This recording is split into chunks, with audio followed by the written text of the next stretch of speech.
Hey guys, welcome back. Oh, I'm not on the screen. 1 second. 1 second. Where did I go?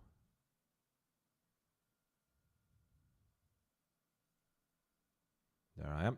Hello guys, welcome back to the Ad Lib Podcast. Today is episode number 90 and it is good to be back. Unfortunately today I will be running solo because Franco and Joe both cannot make it due to work reasons and other reasons as well. So it's just going to be me today. So please do keep me company. Chat. It's good to chat with you, to talk, to discuss, and go on about all these different things we'll be talking about. Today we've got lots to talk about because the Ad Lib podcast is all about movies, all about series, and all about video games. Today I have quite a few things to talk about. I'm actually going to start off with talking about a few series. There was episode 3 of Agatha All Along. I'll talk about that. I'll talk about episode 7 of Rings of Power. And just released last night, The Penguin episode 2 just came out. I'm going to keep it spoiler-free. I'm not going to go into any massive details. I will mention the general things that happen in the episode without spoiling anything big. So don't worry if you haven't watched those episodes so far. Then with regard to trailers, because here at the Ad Lib Podcast we talk a lot about trailers as well. First of all, we've got the new Nosferatu trailer. I'm not going to go into too much detail about that. We've talked about that already. However, I will just have a quick look at that because it's just released like a couple of hours ago. There's a trailer which I've been dying to talk about for The Sinners, which is another collaboration between Ryan Coogler and Michael B. Jordan. That's their third big studio film together, so that'll be interesting to see. Quick look at a film named Rumours, starring Cate Blanchett, and a pretty stacked cast there. We've got also the trailer for Ballerina, which is starring Armas, and of course, we will see John Wick returning with Keanu Reeves. And finally, we've got The Last of Us Season 2 trailer. Finally, we have our first, proper look at The Last of Us Season 2, and I will get into that later on as well. After that, reviews. And today I've got one review for you, and that's a big one, right? Megalopolis. So I'll be talking about Megalopolis for most of this podcast, and I've got a lot to say. And I hope everyone in the chat is doing well. Say hello. And I'm just going to get now, as I always do, into what I've been up to, what I've been watching, and as always, talk about series. But before I get into that, I want to talk about a little something. Unfortunately, something very sad happened this week. And unfortunately, I have to talk about it, right? So there we go. We have the unfortunate news of the loss of Maggie Smith. Hello, Keith. Hope you're doing well, my friend. Hope you're doing well. The unfortunate loss of Maggie Smith. It is very unfortunate, but it seems that she was in hospital from what I read. So Oscar-winning British actor Maggie Smith, a star of stage and screen for more than 7 decades, died in hospital in London on Friday, her sons announced. It is with great sadness we have to announce the death of Dame Maggie Smith. She passed away peacefully in hospital early this morning, Friday, 27 September, Chris Larkin and Toby Stephens said in a statement. We do, of course, know Maggie Smith from a bunch of films, Oscar winner, won a Tony, 2 Oscars, 3 Golden Globes, 5 BAFTAs, mostly known for her turn as Professor McGonagall in the Harry Potter film series. I also loved her in Downton Abbey. Brilliant performance. We have there listed also the films for which she won Oscars for Best Actress. There is The Prime of Miss Jean Brodie and California Suite. I haven't watched any of those. California Suite, sorry about that. But she is definitely one of Britain's most beloved, one of Britain's most legendary actresses, and she was just a pleasure to see on screen. If you watch some of those clips on Downton Abbey where we see like all her funny quips, and she brought so much energy to that role, which was fantastic and really made me laugh. I remember one of her most iconic lines, what is a weekend? That's a line I will never forget. So rest in peace to one of my personal favorite actresses, Maggie Smith. I just fly to the cinema if ever I know there's a film with Maggie Smith. I loved seeing her also in the cinema with the 2 Downton Abbey films. That was always great fun. And I think it's time to rewatch the Harry Potter films with this news. So rest in peace, Maggie Smith.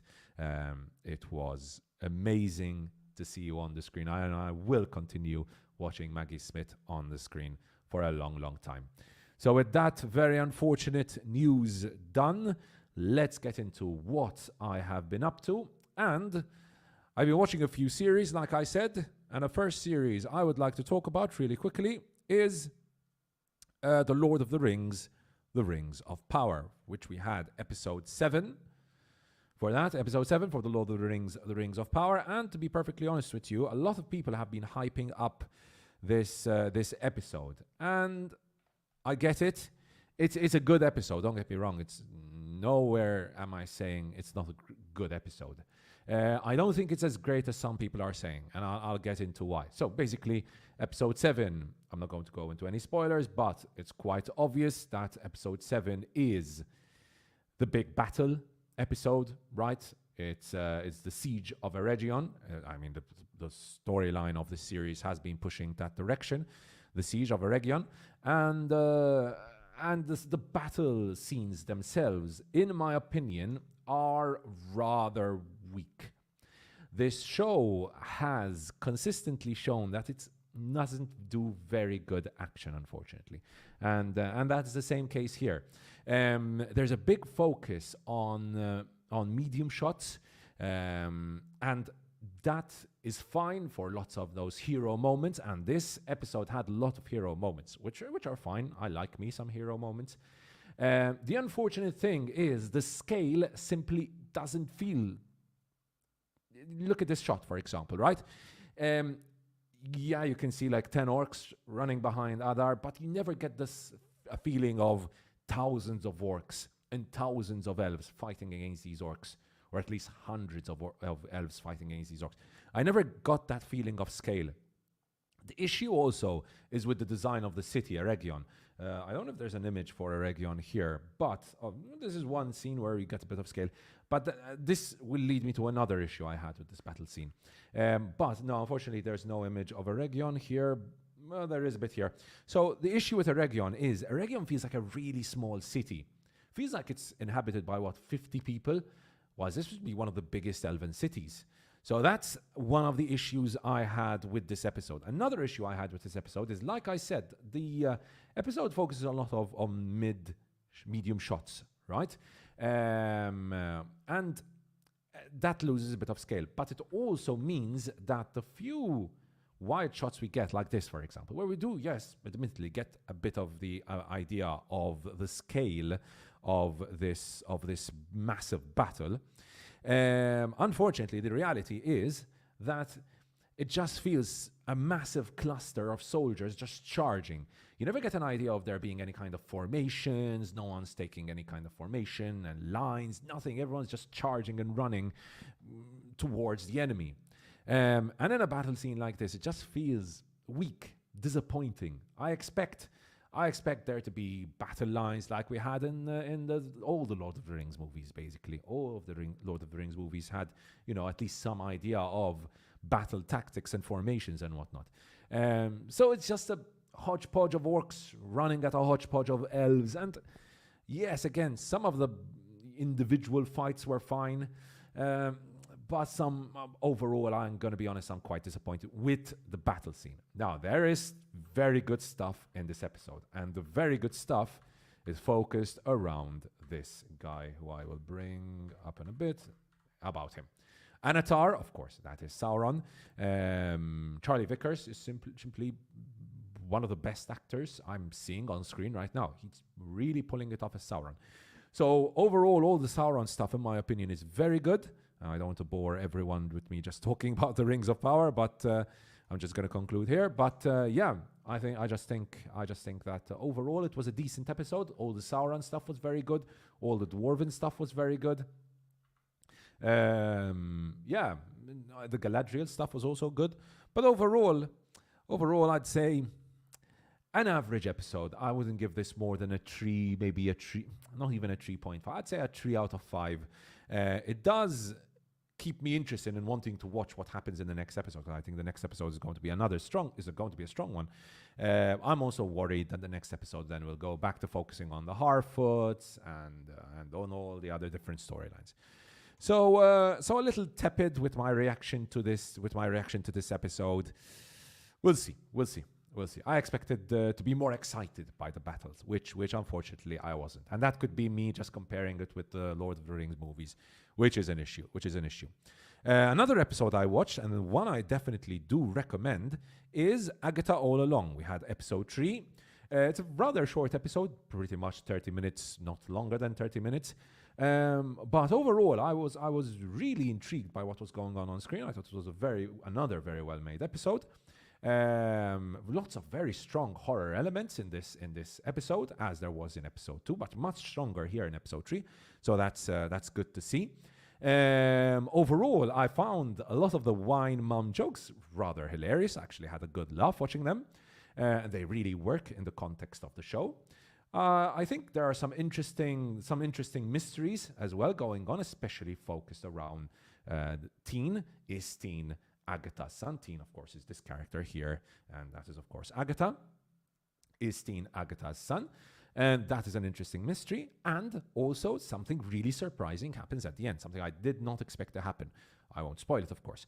So yeah, overall a very, very solid episode. Solid 3.5 out of 5 episode.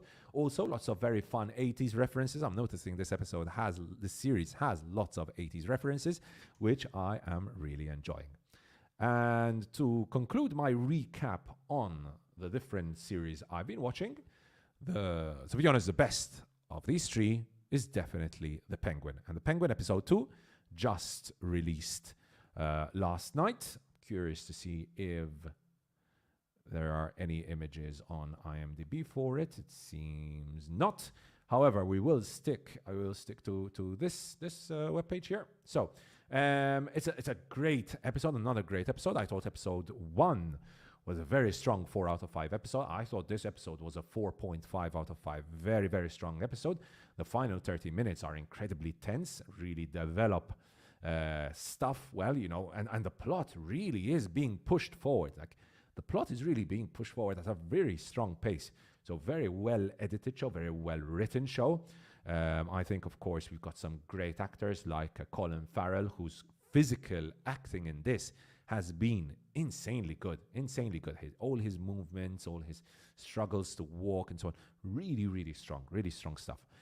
Christine Milioti, wonderful performance once more, just like in episode 1. It feels like she's going to snap at any moment you see her on screen.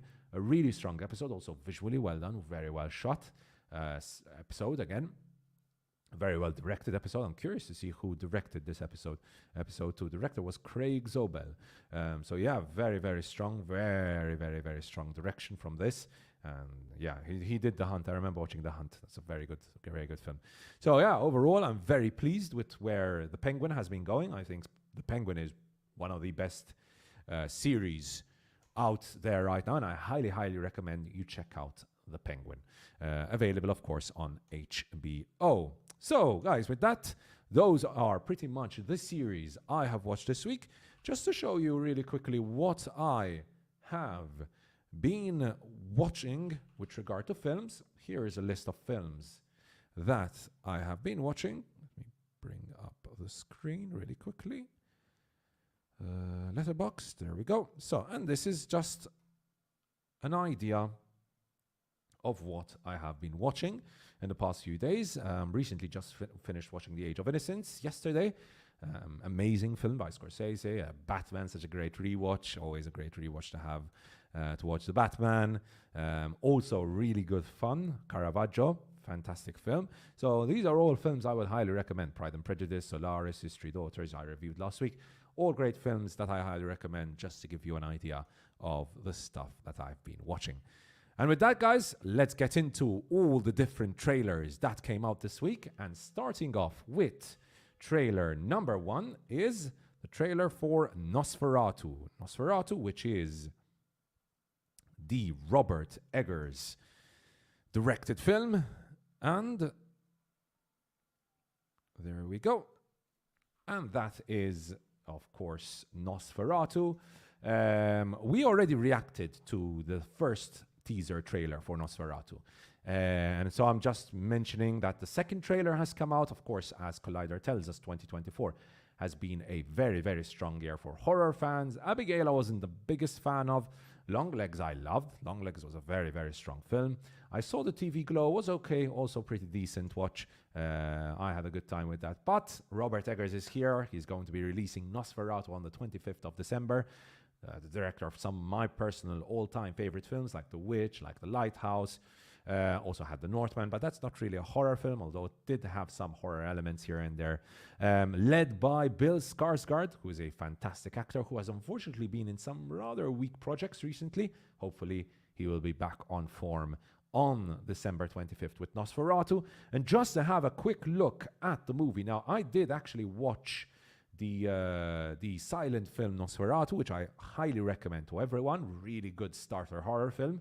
And I wouldn't say this film takes too much inspiration from the original Nosferatu. Some elements here and there, some small elements here and there, but there are some elements of German expressionism here. We see, especially with the architecture, for example. You can see that here. Very gothic, however, mostly a very gothic film we're getting here from Nosferatu. But from filmmaker Robert Eggers, I expect a visually stunning film with some very weird moments and very good horror as well. Those are my expectations for Nosferatu. And yeah, there are some great images here. Lily Rose Depp really seems to be pulling off a fantastic performance here. She looks really good in the role. And yeah, I mean, she has some fantastic moments in this trailer. The focus really seems to be directly on Lily Rose Depp. We still haven't got a full image of Nosferatu, but I'm glad for that. I'm glad we didn't get a full image of Bill Skarsgård as Nosferatu. That I will be excited to see in the cinema. So that's just a quick look at a trailer. We've already reacted, of course, to the first trailer, so not much to add there. But there is a lot to add about this upcoming trailer for The Sinners. And I'm excited to talk about this trailer. And The Sinners will be Coogler and Michael B. Jordan's third big studio film together, following Creed and of course Black Panther, which is their fourth overall, going back to the indie powerhouse Fruitvale Station, which I have yet to watch. Shame on me, I have not yet watched Fruitvale Station. And their fifth, if you count Jordan's cameo in Wakanda Forever. Yeah, Michael B. Jordan has a small scene in Wakanda Forever. I guess you can count that as well. And from the looks of it, these two brothers are locking in like Scorsese and DiCaprio. What's funny is that to watch this teaser, you wouldn't actually know vampires are the specific breed of demon that Coogler has up his sleeve. That was the chatter in the long lines as he and Jordan put the film in motion. But all this initial clip implies is that something evil is afoot during an unspecified past era of the American South, where Jordan appears to be playing twin brothers. There are terrified expressions, Tommy guns firing in slow-mo, creepy children, a blink and you'll miss it shot of the great Delroy Lindo being menacing, and otherwise a whole lot of restraint in showing what the hell is actually going on here.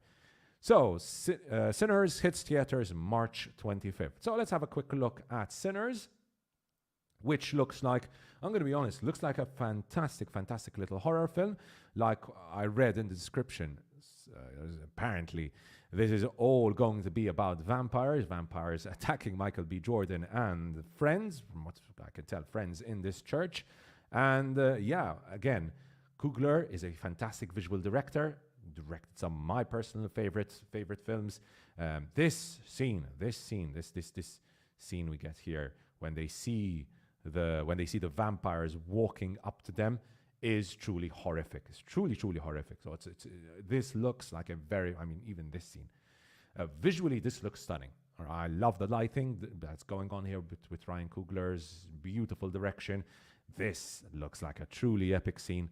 So I'm curious to see how horror this is going to go, and whether it's going to be like action horror or more of a horror film with some small elements of action. Be interesting to see. Of course, Michael B. Jordan can definitely pull off the great action, but it does look like Michael B. Jordan won't just be, portraying this unbeatable warrior. right? You can see true fear in his eyes in this scene. So I think this looks like a really, really promising film. I mean, Creed, Black Panther, Fruitvale Station, Wakanda Forever, all fantastic films, right? All fantastic films. And Michael B. Jordan, who really was the star of Black Panther, one of the best villains Marvel has ever had. Michael B. Jordan in the first Creed, fantastic performance between him and the dynamic between him and Stallone. They are a match made in heaven. So very much looking forward to The Sinners releasing in theaters on March 25th.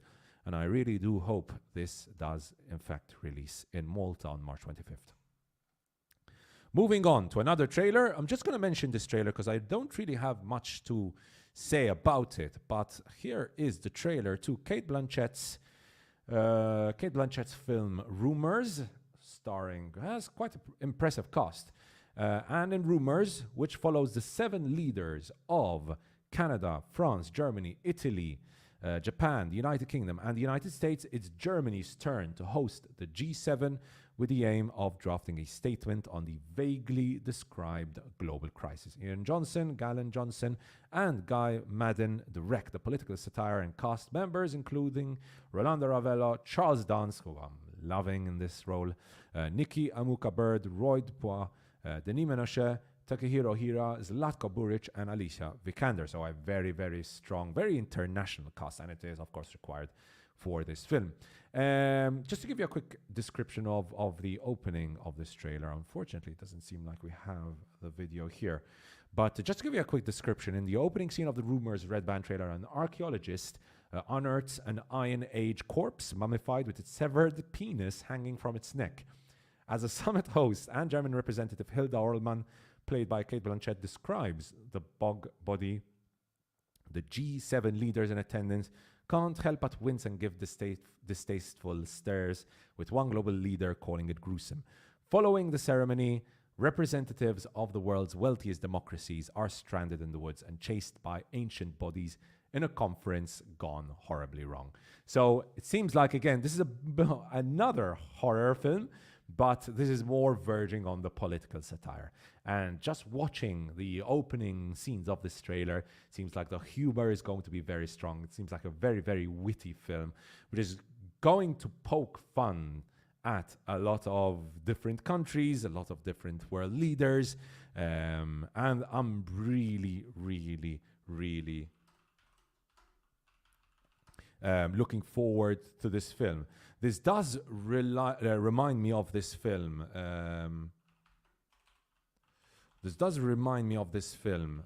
One second, because I forgot the name of the... I can't remember the name, unfortunately. Franco was here, or Joe, he could remind me. But it does remind me of a lot of these, different political satires, lots of great humor, and some horror elements as well, which will play off, obviously, with the humor, which look very interesting. So, and the cast itself, you've got Cate Blanchett. I'll watch Cate Blanchett in anything she stars in. I even watched her in Borderlands. So if I watch Borderlands, I will definitely check out Rumours. All right, and with that, moving on to the next trailer, and this time we're going to be talking about Ballerina, because the first trailer for Ballerina, Lionsgate's Ballerina, has arrived. The clip shows Anna de Armas's younger self being recruited by Ian McShane, we see that in the opening scene, to train at an elite assassin academy under an intense instructor portrayed by Sharon Duncan Brewster. From the world of John Wick, the film takes place during the events of John Wick Chapter 3 Parabellum, as Eve Macaro begins her training in the school of the Ruska Roma. Overall, I don't know if we needed this film. I'm going to be perfectly honest. I'm a big fan of John Wick. I really, really, really like the John Wick series. We had this long argument between myself, Bruce, and Franco with regard to John Wick Chapter 4. Bruce didn't like it at all. I was a big fan of John Wick Chapter 4. I thought it was a beautifully shot film, really well done, great action. A very, very, very good film in my opinion.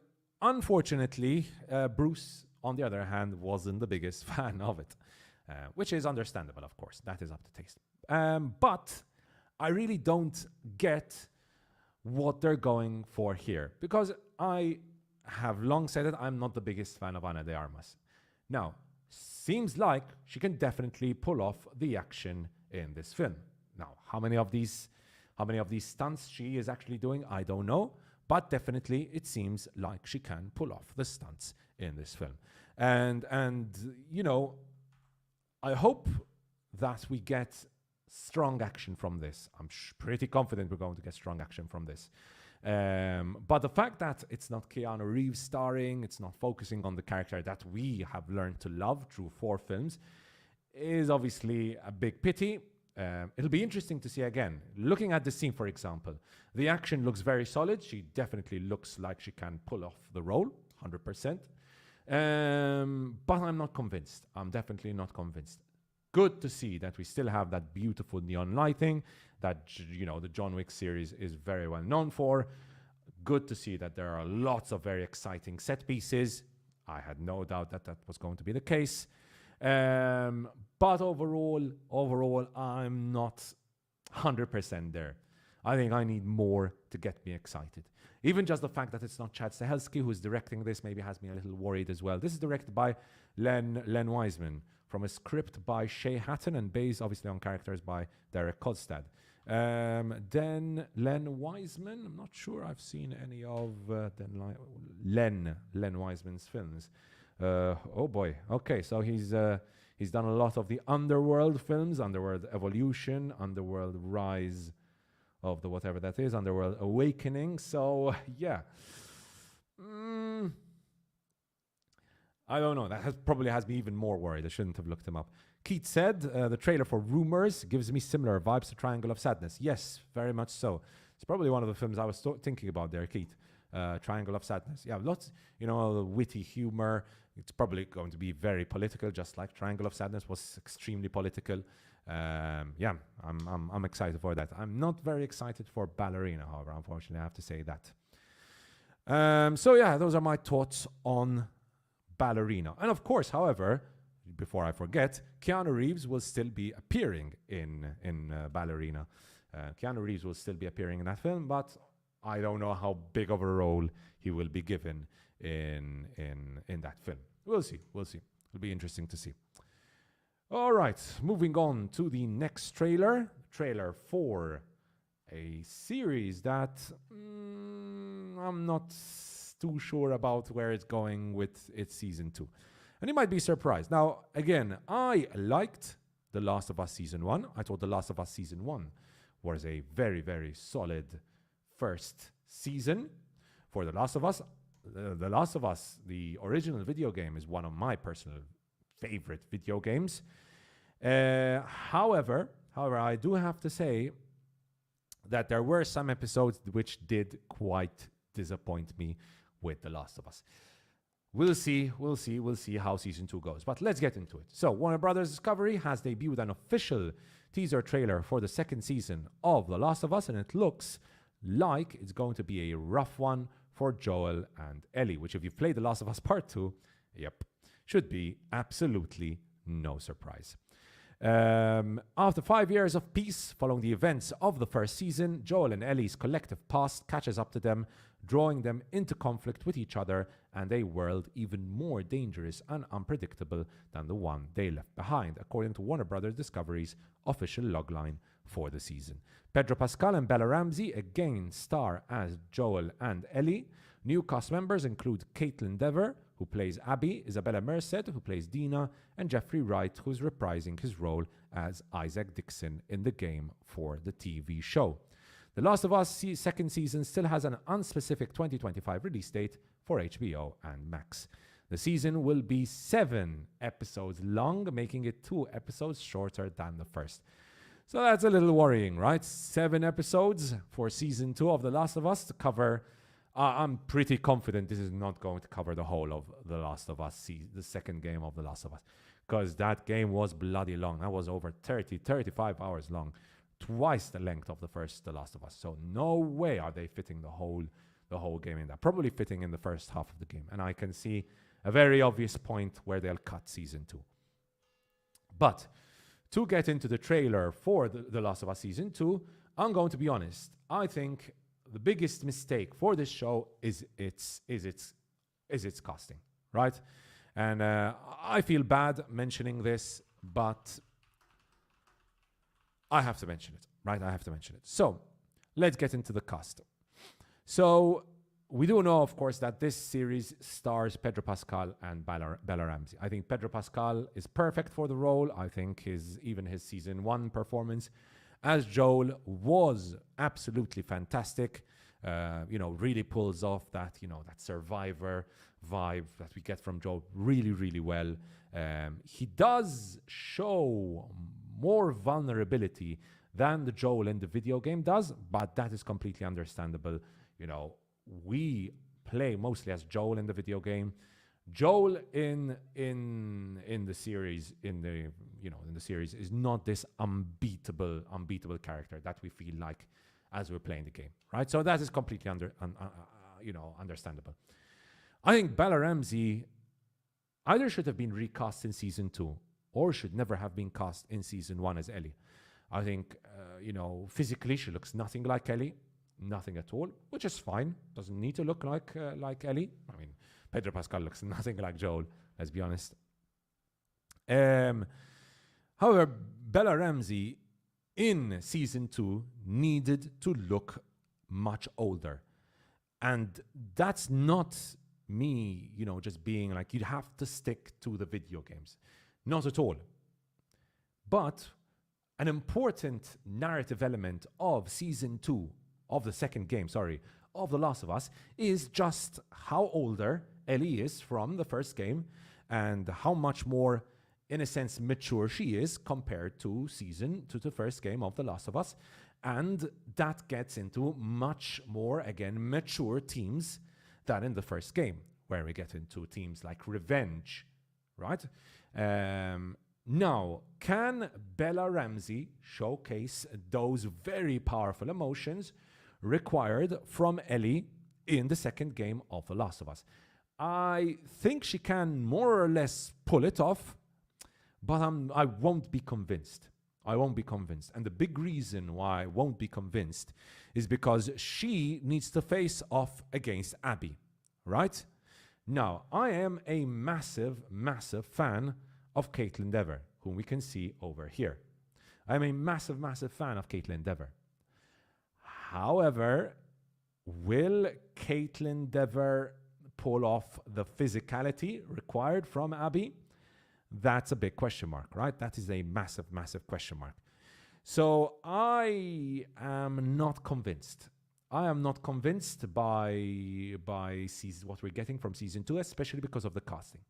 Now, forgetting the casting and the roles, overall, visually, this looks like it's going to be another stunning episode because, let's be honest, the first season of The Last of Us was visually stunning.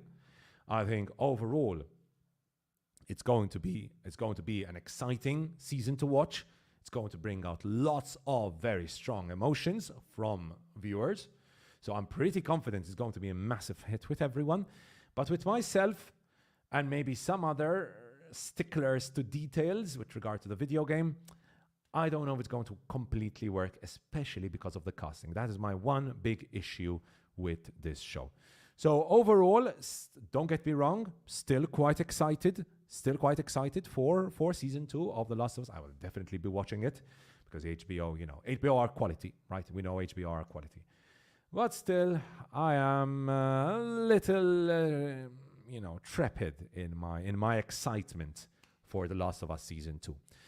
As I was, after all, with season 1. I enjoyed season 1. I enjoyed individual episodes of season 1. Like, for example, the first episode I thought was a fantastic adaptation of the video game. However, we'll see how that works. In season 2. So those are my thoughts on the trailer for season 2 of The Last of Us. And with that, viewers and listeners, let's move on now to my review for Megalopolis. This is, of course, why everyone is here. And hello to all the viewers and listeners.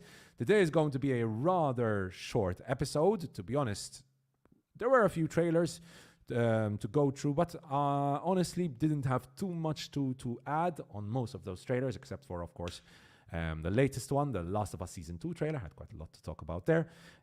So viewers and listeners, I hope you are doing all well. Say hello in the chat. Let me know your thoughts on all those trailers. Let me know what you've been up to, what you've been watching. Always great to hear from the fans of the Ad Lib Podcast. Now, with that, viewers and listeners, let's move on now to Megalopolis.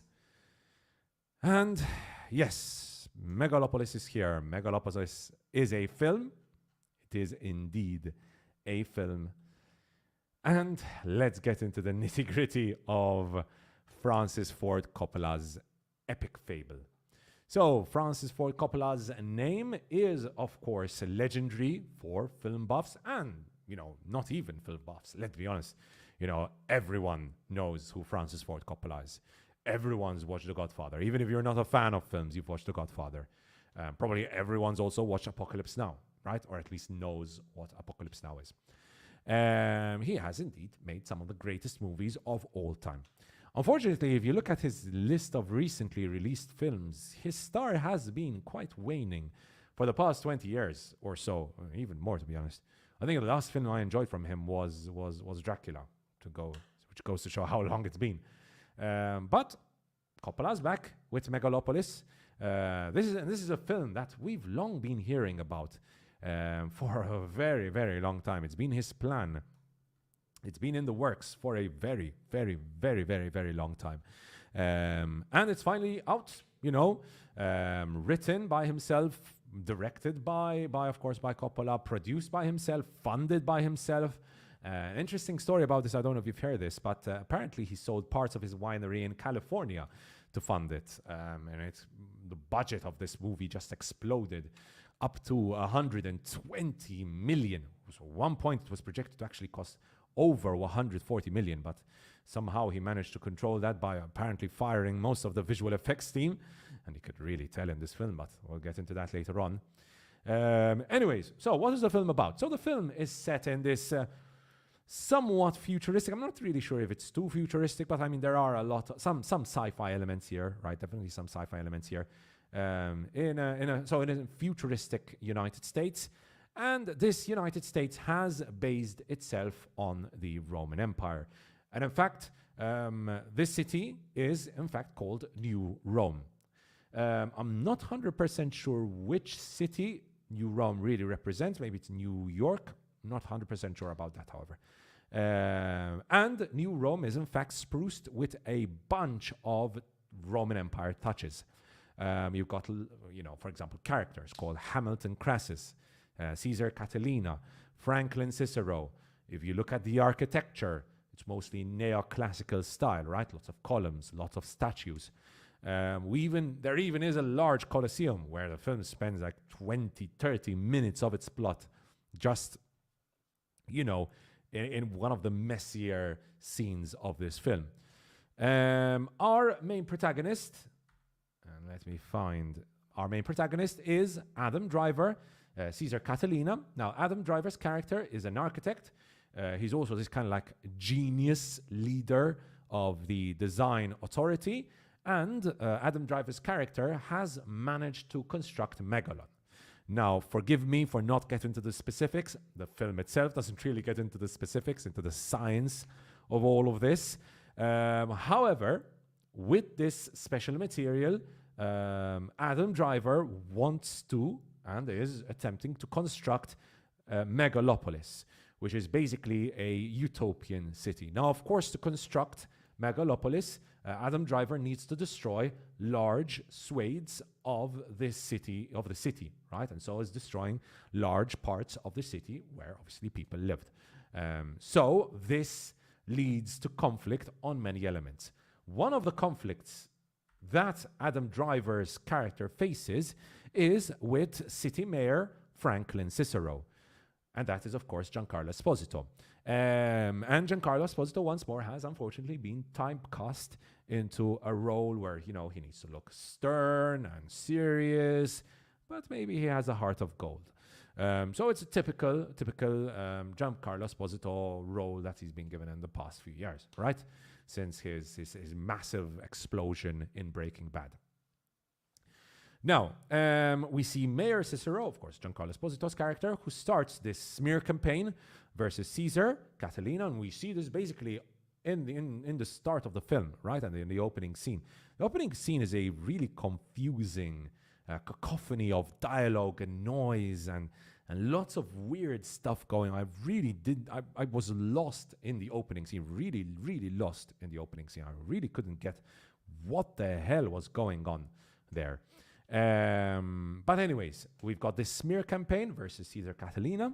However, Mayor Cicero's daughter starts to get a little, let me see if I can find, that's Nathalie Emmanuel. Yep, that's Nathalie Emmanuel. Mayor Cicero's daughter, Julia Cicero, starts to work for Caesar. And slowly, we do see a relationship developing there, right? Between Nathalie Emmanuel's character and, of course, Adam Driver's character. Now, this is the core of this film, right? This is the core of this film. This summary of the plot, however, doesn't even come close to just covering all the plot points of this film, because this film tackles such a large amount of different plot points. Some go nowhere, some go and cause complete confusion, right? We do have Aubrey Plaza in the film, and Aubrey Plaza is Wow Platinum. Indeed, that is a name in this film. Wow Platinum. I cannot believe that. I have to watch a film in which a character is named Wow Platinum, but at least it is Aubrey Plaza, right? Anyways, Aubrey Plaza's character is Adam Driver's character, Caesar Catalina's mistress at the start. However, slowly, she develops a relationship with Crassus, who is like the richest man. He's basically a trillionaire. He's basically a trillionaire in this film. And Aubrey Plaza's character, joins up with Hamilton Crassus III, and eventually ends up joining up with Shia LaBeouf's character, Claudio Pulcher. And these scenes between Aubrey Plaza and Shia LaBeouf are really, really weird and really awkward. It's just a really awkward dynamic going on there, and some very strange stuff happens. And we'll talk about performances in a little bit, but Shia LaBeouf, really, what the fuck is going on there? Anyways, that's more or less as much as I can say without spoiling too much of the film. Although, as you might have noticed, I'm not going to give too many spoilers, but I have kind of got into some of the plot points here and there. Anyways, however, we do see Shia LaBeouf's character, who starts this kind of like populist movement. I wrote down with a grand total of audience of 4 people who will take on the government, who will take on Mayor Cicero and, of course, Caesar Catalina. Some other stuff that happens in this film. There's also a Soviet Union satellite falling onto New Rome. Not really going to change much with regard to the narrative. By the way, Caesar Catalina. Don't forget, Caesar Catalina can stop time. Did we know that? Caesar Catalina can stop time. Doesn't really matter. Never really affects the narrative either. Although it is a rather important theme. Of course, time is a very important theme in this film. But as a narrative element, as an important plot element, there's a big focus on Adam Driver's character being able to stop time. Doesn't really change much in the story at the end of the day. Anyways, so you might have noticed, usually I don't really go into this kind of detail, right, with a film. I usually focus more on describing the film's different elements, which is how I like to review a film. But I did this for a reason, right? I did this on purpose, because I just want to show you what a complete and utter mess this film is. I describe this film ambitious to a fault. This really feels like film students' first attempt at writing a screenplay with 1,000 different characters, hundreds of different film references, a deluge of plot points with twists and turns that will confuse even the most ardent of viewers of this film. At one scene, Adam Driver's quoting Shakespeare. Next scene, he's telling Nathalie Emmanuel's character, go back to the club. And I'm just like, what the hell is going on? Tonally a complete mess. Political and social messaging that is so inept and so in your face that genuinely the final 20 minutes of this film, I talked to Marco Vella after leaving the cinema. Oh, the last 20 minutes of this film really felt like a systems of knowledge lecture on sustainable development. It really felt like that. So such a disappointing screenplay. So I would say the weakest element of this film is its screenplay. However, I was saying this is kind of like the film student's first screenplay, right? Or it feels like that, which is worrying because here we're talking about Francis Ford Coppola, who is 85 years old, who made a film with a budget of $120 million. And for $120 million to showcase some of the worst CGI of the past years is really, really, really, really bad. Really bad. Really worrying. Now, clearly, the director knows that the digital backdrop of Megalopolis, as you can see here, looks quite awful. Looks really bad. And I completely agree. I completely agree with that decision, right? What decision? The film is mostly shot with a shallow depth of field. Now, usually, shallow depth of field is meant to make characters feel more epic, to provide more drama to the scene. Now, that could be one of the reasons behind this, right? However, I'm pretty confident that Francis Ford Coppola decided to shoot most of this film with a shallow depth of field for the express reason because of how ugly the background imagery looks. There, most of the time, it just feels like our characters are in front of a green screen and you've got this really, really bad looking CGI in the background. Now, does this whole film look awful? Definitely not. There are certainly scenes where the film looks quite decent. This shot, for example, of Adam Driver, fantastic. This scene was probably one of my favorite scenes.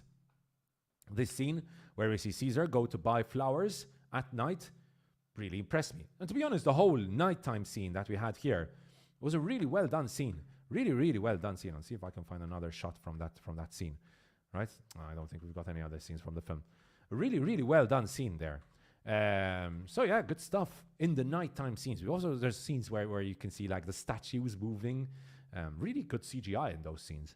However, some other visuals, some of the CGI looks like stuff I genuinely, with very little training, can create better CGI than some of the stuff I saw in this film. Really shocking. Anyways, performances. Let's get into performances. So, I have to start my discussion on performances by saying that I really do believe Adam Driver needs to fire his agent. He really is wasting his talents on films like this. Listen, I understand. And you might tell me, but he's getting to work with great directors like Coppola, like Ridley Scott, and listen, I love Michael Mann, but Ferrari was a decent film, not a great film, let's be honest. So he's getting to work with legendary directors, but it's such a waste of talent working on really disappointing films. Really, really disappointing films he's been in recently. And I really do believe he needs to go back to working with exciting directors like Noah Baumbach, for example, who really brought out a great performance from Adam Driver in Marriage Story.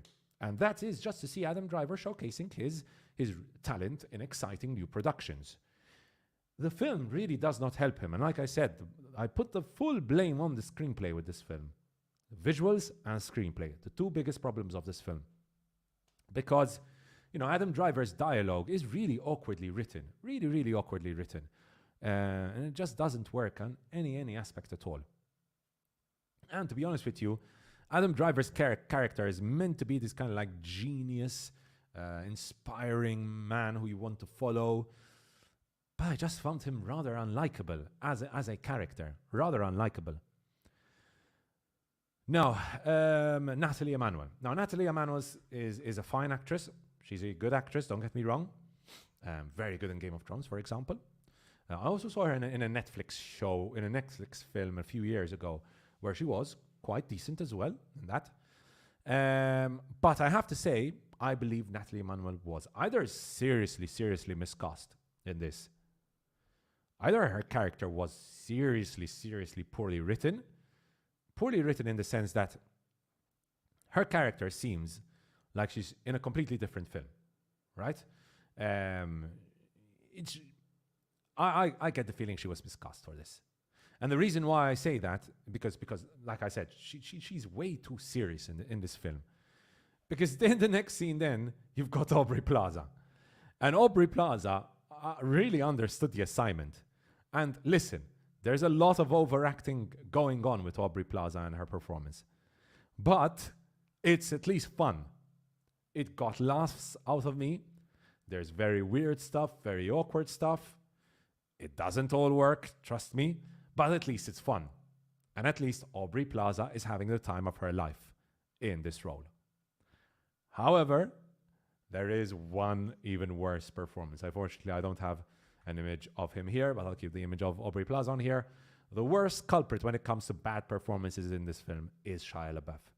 And you would think that acting in a weird role would be his forte, but he's got this really unlikable narcissistic character.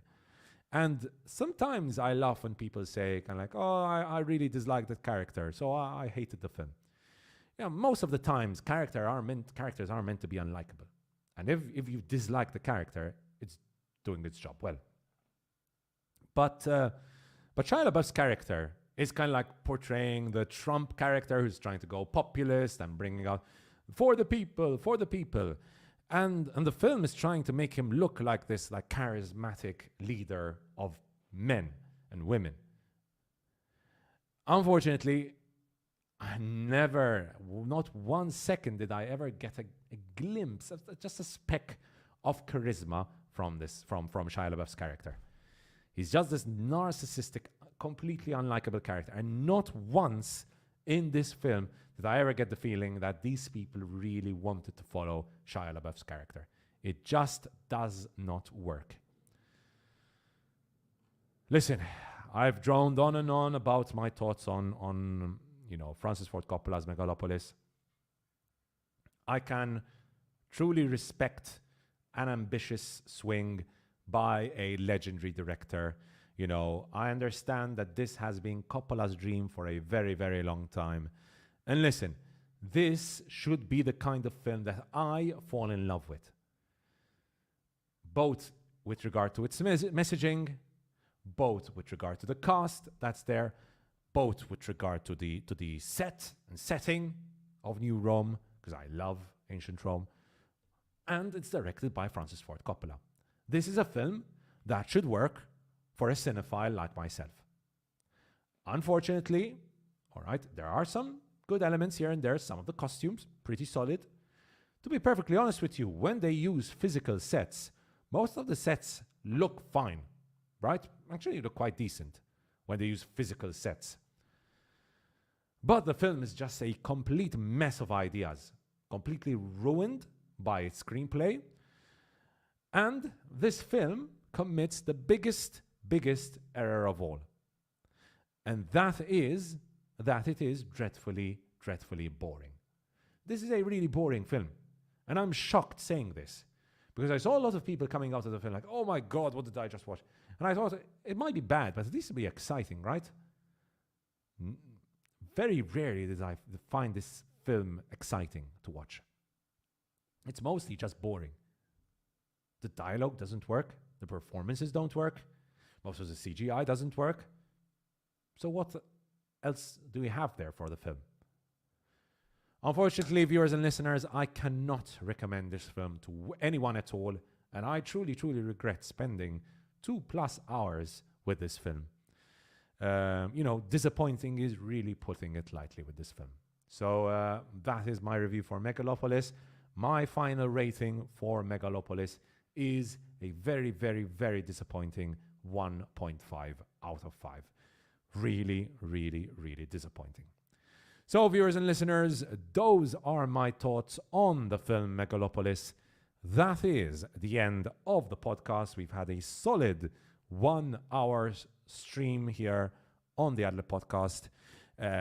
So that is the stream for today. Viewers and listeners, I will be back next time for another episode of the Ad Lib Podcast. We've hit episode 90. It's always a good time here on the Ad Lib Podcast. Please, viewers and listeners, let your friends and family know about the podcast. Tell them to join in. Come and watch myself. And usually, obviously, as you know, there's usually Franco and Joe as well on the podcast. Always a good time here. So with that, I shall end. Oh, I've still got Aubrey Plaza on the screen there. With that, I shall end the podcast, viewers and listeners. It's been a good time. And I'll see you guys next time right here on the podcast. Ciao, ciao.